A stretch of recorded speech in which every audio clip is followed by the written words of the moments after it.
everybody. Welcome to Fans Down South. I'm John Miller. With me, of course, is Mr. Steve Jinks. Glad to be here, John. Ready to talk a little football. Yes, we are here to talk all things SEC and college football, especially Auburn and Alabama. Specifically, and I was very brave today. I wore orange and blue, even though the Gus Bus has, they popped a few wheels. Let's just say it's getting a tune-up right now. I'm sure. It's getting a tune-up, yes. It is in the shop, and we're looking for some repairs to happen very soon. Yes. Hopefully Did you get to watch any of the Auburn and Clemson game? Oh, well, we'll get into that. It was the biggest game of the weekend as far as, probably the nation, I think. It was certainly a big game. I watched bits and pieces. I listened to a lot of it. Mm-hmm. Honestly, I just watched the last couple of minutes, to be completely honest with you. And so I don't know perspective-wise on what to call about the game. I do know I heard a lot of people commenting, though, a lot of people that were Auburn fans and non-Auburn fans talking about the defense. Yeah. How good the defense. The defense did look really good, and they contained Clemson very well. And my thing is, like, if you're going to hold Clemson to 14 at home, these are the defending national champions. That's a game that you should be able to win. It is a game. And the thing is that I've heard a lot of disgusted fans about it. Really. It's so disgusting. They are, man. They're upset about it because, I don't know, man. The offensive genius of Gus Malzahn. Well, look, he is an offensive guru. He really is. But, I don't know, apparently you got to have the right people in those places, and that just hasn't worked out yet for them. Well, and maybe I'm just more patient than most people, but I feel like this has a chance still to be a really good Auburn team. Hey, here's one for you. They are the national champions from last year. That's true. I know they lost a few players, but still, they're not a sloppy team. Yeah. Clemson is a great team. Well, I think I told you before we got started, it would not surprise me at all if we see Clemson in the college playoffs this year. Because you look at the ACC, Florida State looked like they were going to be the challenger, and now here they are without their starting quarterback. Yeah. Clemson takes on Louisville this weekend, and Louisville, they're looking kind of suspect to me. Yeah. They got Lamar Jackson, and I think when you have one of the best players in college football, you always have a chance. But to think of them going the entire season with you think of Clemson, they're going to put all their focus on Lamar Jackson. I mean, seriously, he's going to get drilled this weekend. So, but anyway, so I feel like Auburn's got an opportunity here to kind of go back and regroup and get some things worked out. I think I still think they could be all right. I think they could have a really good season. Yeah. But they just got to kind of retool some things. They do. They got to get some chemistry. Well, let's just be honest. That honest. Offensive line is just not going to cut it the way they played Saturday. Not only that, but they got to, Stidham's supposedly a good athlete, but the only thing, I hate to say it this way, this is going to sound like a true Alabama fan talking about an Auburn game. The only thing I really saw in him is how well he takes a sack. That's true. There's a guy that I follow on Twitter. His handle is Drunk Aubie, and I was keeping up with him during the game, and he posted, he said, "Is this what Brody Crowell felt like?" Oh yeah, that's exactly right. And he's right though. That's people have that honk if you sack Brody thing, and I saw honk if you sack Stidham. That's what I saw all weekend. That's it. So yeah, they're gonna have to get the things figured out on offense. Obviously, defense is clicking. You would think with the Gus Malzahn team it would be the other way around, but they got that. The defense for Auburn has. They were good at the end of last year, and they just continued that and carried that over to this year. Yeah, you're absolutely They're going to win some games, man. Auburn's still in the hunt. Really I think they are. And you think about this loss, the good thing is it's not an SEC loss. And you also look at the rankings, and it's pretty clear that the voters didn't look at this as a really bad loss because I think they only dropped like 2 spots. So it's still early. So they're in a good position. They really are. Now, Alabama, did you get to watch any of the game this weekend? I watched it through the eyes of Eli. Through the eyes of Eli. I was not in a place where I had TV availability for that game, and so which means I didn't have cable. But I did listen to a lot of the game. It was one of those games that was sort of a slow developing game. It's like, come on, can we get something going? There were some good, some good things offensively that we were able to see. I mean, a lot of rushing yards for Alabama's quarterback this year, this past week. Okay. I heard that they brought in the Hawaiian Wonder. That's right. How did he do? He did good. I think, if I'm not mistaken, Eli Gold just spent a lot of time practicing that name. Oh, really? He did. A lot of time in the off season. He said it every time. Wow! Every time he had an opportunity, he would did say, it a lot. "What is this guy's name again? I done forgot." Tua Tagovailoa, something like that. I'm not sure. He's just Tua. To Alabama fans, he's Tua. We can say that. Tua, yeah. Not 3 or 4, but Tua. Tua. And so he's basically. Hey, here come Tua. Yo, Tua. So he got to go out there and he played well. A lot of fans are waiting to see him. It's just Any chance that he takes the job though from Jalen Hurts? I mean, I would think that Jalen Hurts is the solid starter now. The old adage is the backup quarterback on any starting team is always the most popular player, and that's the same way. Unless you're Auburn. Well, it's true. Yeah, it's true. It's a whole other game. But you know what? I think Hurts. I think Hurts keeps the job unless he gets hurt. Okay. And so I think he'll be. I really do. I think he's out there. But I wonder if it's like a situation where they might find different places to put him in. You know how they did with Tebow his first year. They used him sort of strategically. I can't wait to see the and it's going to happen. I can't wait to see whenever, because Hurts is dangerous with the ball no matter where he's at. I can't wait to see Tua at quarterback with Hurts at wideout or Hurts as running back or something. Just to mix it up a little bit. So that's going to happen. I feel like Hurts really is. I mean, he's almost built like a running back that can throw the ball. Yeah. The way he's built. Hurts is strong. His strength. Yeah. Yeah. Hurts gets a bad rap. And people just want him to throw for 400 yards and run for 400. And He had a great game the other night. He did throw for 140 yards or something like that, I think, and he ran for 160 or something. He had more rushing yards. So people are like, that's just not a quarterback. But it's he's a winner. He really is. Call it what you want to. Yeah, you're right. There's times when you'd like to see him throw more down the field and stuff and complete it, but I think it's a matter of taking what the defense gives you. It is. I mean, if they're going to expose that part of the defense, then take advantage of it. I think the coaches, they obviously, and this sounds like such a, I don't know, sideline reporter thing to say, but they're watching the players every single day in practice. They've been watching the progress of all of them. I think they just feel more comfortable. He has such a head knowledge of the game. Yeah, well, he's been in that system for. He's been in that years. system. Yeah. He's a son of a coach, so he is. He's been around that his whole life.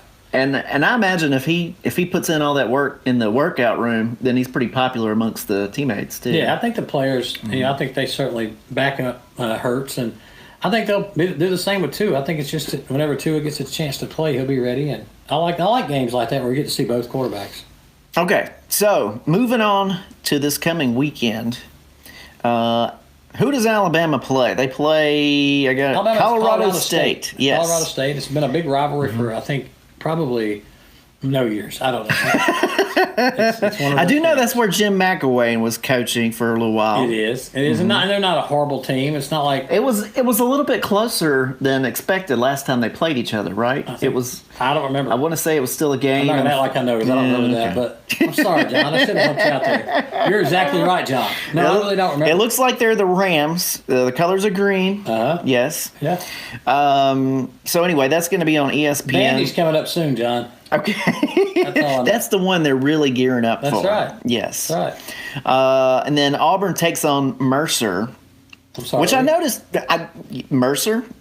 We should look that up and find out where they are. Is that in Atlanta? Okay. I know Alabama plays them later in the season because I saw that when we were looking at the schedule this week. I didn't realize it was such a rivalry that Auburn and Alabama both had with Mercer. Yeah. But so we were going through the schedule this week. All right. I think I mentioned this last year. Every year we do a baby draft, me and my wife. That's right. I'm an Auburn fan. She's an Alabama fan. And we fight over these children, over what they should wear from week to week. Yeah. And so my wife, she made up this schedule. So you got the list. Okay. Yes. She made up this schedule. And now we waited till after the second week because there really wasn't much debate the first 2 weeks. I mean, but you got Colorado State and Mercer. Yeah. How do we decide? So let's see. I ended up getting, no, she's got Mercer. The Mercer game. Okay. Right. So she got Colorado State is the Alabama game. That's yes. Gotcha.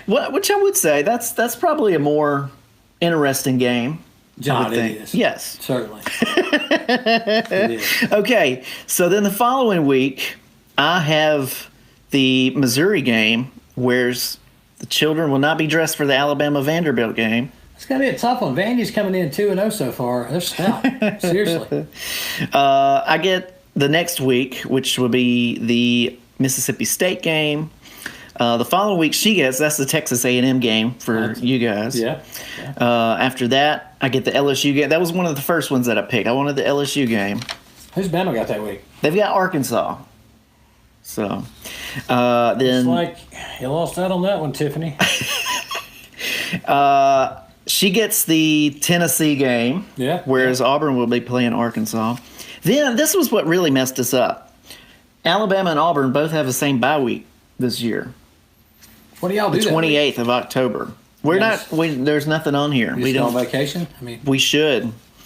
Then Alabama's got LSU, so she took that one. I took Georgia, and then just by default, I ended up getting the Louisiana Monroe. And she's not going to get the Mercer Alabama game, and then the kids get their little split outfits for the Iron Bowl. So how do you do that? Do you have like? It's like a half and half. Yeah. Well, one year Caroline wore a little cheerleading outfit, and it actually was, the top was Auburn or Alabama, and then the bottom was the opposite. And then if you're just listening right now or watching on the internet, John has two of the cutest kids in the entire world. and we split them. So warped because of this when it comes to football on Saturdays. Yeah. That's cool, man. It's cool that y'all do that. So we got it figured out now. Tiffany's not just going to lay down and take a punch. I mean, she's going to fight for it. Yeah, she does, and it actually worked out pretty good. We both got most of the games that we wanted, and so we worked it out. Good. I did want to talk about this. So we missed last week. That's right. We missed doing the show, and you had a personal thing came up, and yeah, I'll be glad to share that. Sure. I was last week we were unable to actually have the show before the Alabama-Florida State game. That's Saturday morning. I was actually staying in Orange Beach. Spent the night on the Friday night before, and had some friends and family doing stuff down there, and was coming back home to what my dad's been sick for quite a while. Yeah. And so I was coming back home to actually watch the game, the Alabama-Florida State game, with my dad. He didn't know that. He thought I was going to be at the beach. That was kind of surprising. Yeah. And so I called to speak with him. My nephew said, no, he's asleep right now. I said, well, don't tell him I'm coming home, but I'm heading back home. I was crossing the bridge and the Orange Beach Toll Bridge, and got the call that my dad had passed away. So that was about the most difficult phone call I ever got. And we knew my dad was sick. That morning he got up, and about 4:30 in the morning he ate not exactly what a 65-year-old man probably should eat for breakfast on a Saturday morning, but he had ice cream, a popsicle, and a banana sandwich, and he was happy. That's what he wanted. He asked for those three different things, and then a matter of an hour. Well, there's nothing wrong with that. No, he had been really sick, and we were just pretty much letting him eat what he wanted to eat. And so anyway, but he got up and got a shower and got his Alabama gear on to watch the game. Watched game day. Told my mom, said I'm having one of the best days I've had in weeks. Wow. And then the next thing we know, he's gone. He didn't suffer. He had so many things wrong with him: COPD, emphysema, heart disease, everything else. He was he was fearful of having a problem breathing and struggling to breathe when he died. And he basically just closed his eyes and went away. And that was pretty much as far as on this earth. So it was sad. It was, but in a sense, it was also a little bit of victory because he didn't suffer, and we were thankful he didn't suffer at all. He got up and was having a great day. He got to watch game day. I don't know for sure. I say this almost half-heartedly. Corso picked Bama to win, and that could have been it. He hated on Corso. He hated for Corso to pick Bama. He's like, we're going to lose. So that could have been what took him over the edge. But honestly, it was a weird weekend. I went home. I got home about maybe 2:00 that day, and the rest of the family gathered around, and we were like, what do we do? And my mom just said, Well, I don't know, but your daddy didn't want y'all to watch that game. I know that. And so, as a family, we just said, well, that's exactly what we're going to do. So we cooked out. We grilled. Probably told a lot of great stories. Oh, man. Yeah, we just gathered. We had a bunch of jinxes piled up in a small room. And that's saying a lot, because there's some big jinxes out there. That was the most jinxed room. It really was, man. In the whole thing. We got together, though, and watched the game and hollered Roll Tide louder than we have in a long time. and for me, John, I had a lot of people say, how you doing? I'm doing fine. Probably the toughest part for me, this may sound crazy or silly, but it's just the way I was raised. Literally, I'm not just a almost football fan. I mean, it's a huge part. Saturdays at our house growing up were Saturdays of football. I mean, it started with game day and it went until final game day or game day final, and that's different for everybody else. Our family, that's the way we watched football. It was serious. So for me personally, I'm doing great, except after the games. And I call football on Friday nights as well. After the football games, I want to talk with my dad about it. And he's not there. So that's the toughest part. But we're fine, man. So thanks for letting me share. And I went to your dad's wake. And, of course, I mean, it was right there on the paper, you had the Alabama logo and looked like there was a lot of flowers all decked out and Alabama stuff. And I saw Rebecca was wearing her Alabama coordinated outfit, and some people think we're crazy, but that's all right. That's just who we are. Well, that's what you love, and I imagine a lot of your love for Alabama football did come from your dad, right? Oh yeah, I couldn't have loved anything else. That's just the way I was raised. Yeah. I'll tell you didn't people, have a chance. I'll tell people we had a picture of and this is not meant disrespectful. We had a picture of Jesus in our house, and we certainly went to church. Well, we had about 7 pictures of Bear Bryant, so I'm not sure. I think it's probably a little unhealthy. I'm a Christian, but anyway, that's you had the Last Supper, and then you had Daniel Moore prints. That's right, exactly. Lots of them. So yeah, man, it's going to be a different football season, but he would have wanted us to carry on, and he loved stuff like this. I love telling him about hanging out with you and talking football, and he loved to hear me on the radio doing football, and so I'm looking forward to this rest of the season. Yeah. So. Yeah, well, I appreciate you sharing that with us. Yeah. And, as we look forward into this week's schedule, so we do have a few interesting games in the SEC. We have Tennessee goes to Florida. Yeah. It looks like Florida is somewhat of a favorite in this, not very much. I was interested in this game. What do you think? I think this game right here, I don't know, I kind of said it like these two coaches maybe on the hot seat. I really think McElwain's more on a hot seat right now. Really? I really do. Than Butch Jones. I think Butch Jones could probably lose this game and still be okay. I'm not sure if McElwain loses this game if he's still okay. It seems to be really getting heated up down there. Yeah. Well, this is a home game for them. So Butch Jones can win a game and the pressure goes off for a little bit. Or McElwain, he loses the game and it's just a difference in the fans right now. The expectancy, I think. Yeah. Well, they had such a bad showing against Michigan, and I haven't looked at it, but it seems like they would be getting a lot of their players back from where they missed that Michigan game. So I think that's going to be important for them. Did you look at the police blotter? What did you look at? Should have. Exactly. They had a tough go of it. Yeah, they have. I don't know. I don't know who I like in this game. I think I like Tennessee in this game. But, it can go either way. And I think as far as the hot seat goes, I think the bigger hot seat. I think for Tennessee, for Butch Jones to keep his job, I think they're going to have to win one of these games, whether it be Florida or Georgia or Alabama. They are. I mean, they can't just go on losing against all their major rivalries every year. It's just not. It's true. Yeah. And the other interesting game, you got Ole Miss is taking on Cal.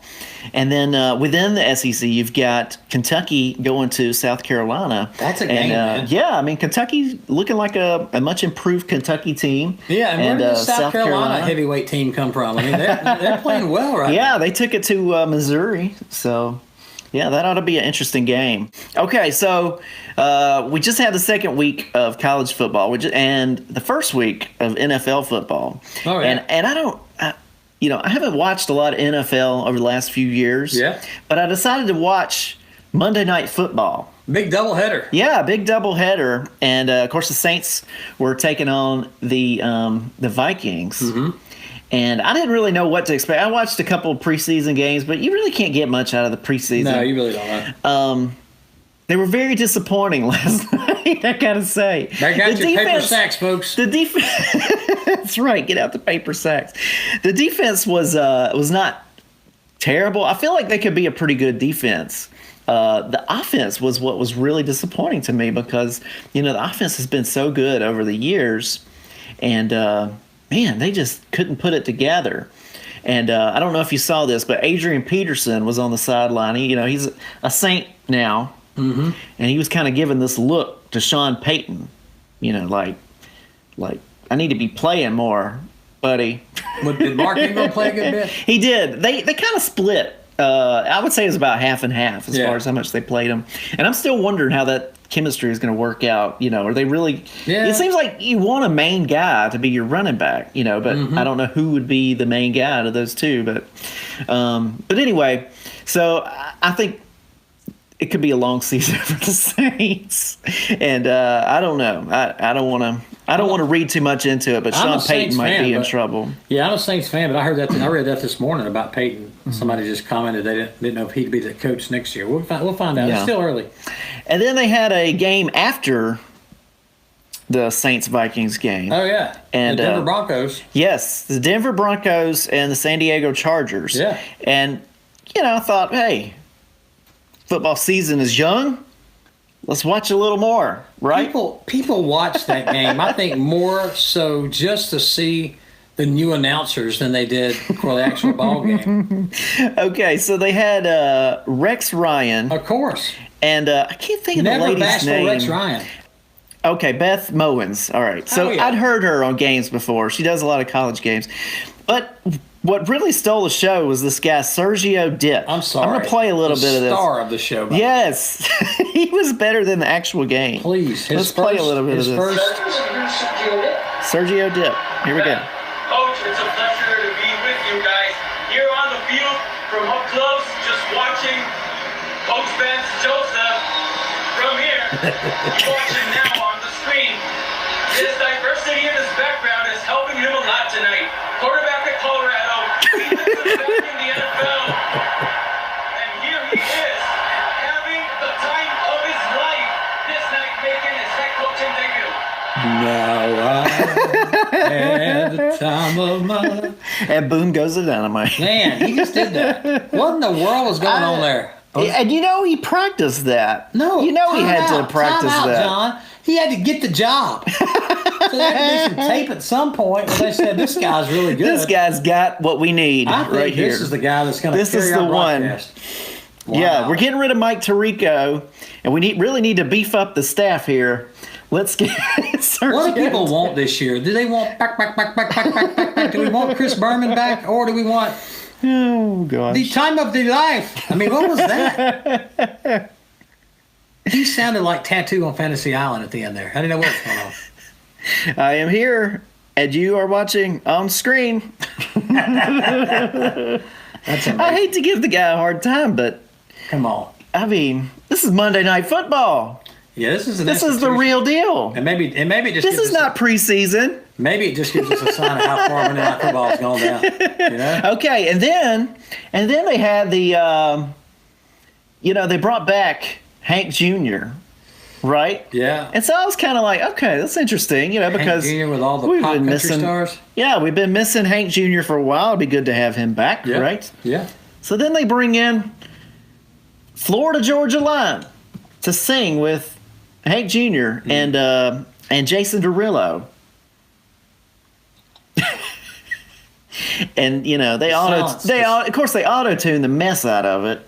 It just sounded like a bunch of noise. Mm-hmm. Well, they had to. Yeah. Because them Jackers couldn't find a tune in the bucket without it. I mean, it sounds like a joke, All right, Florida Georgia Line, Hank Jr. and Jason Derulo all walk into a bar. It sounds like the beginning of a joke. It's not a very good one either. That's not even a joke I want to hear. Okay. All right. Well, we're just about out of time for this week's Fans Down South. I'm glad we've informed the fans. Yes, we have. This is where people go for the pertinent information that they need before watching the games. So the biggest game of the weekend coming up. The biggest game. I'm most interested in Tennessee, Florida. I think so too. Yeah, I like that one. Yeah, I think that's gonna be a big game. Maybe Kentucky. Yeah, maybe Kentucky in that game. We'll see. That's true. And then outside of the SEC, of course, you've got Clemson and Louisville. Yeah, that'll be a good game. So, yeah. All right. Well, cool. Well, we appreciate y'all joining us. Thank you, man. And we will see you next time right here on Fans Down South.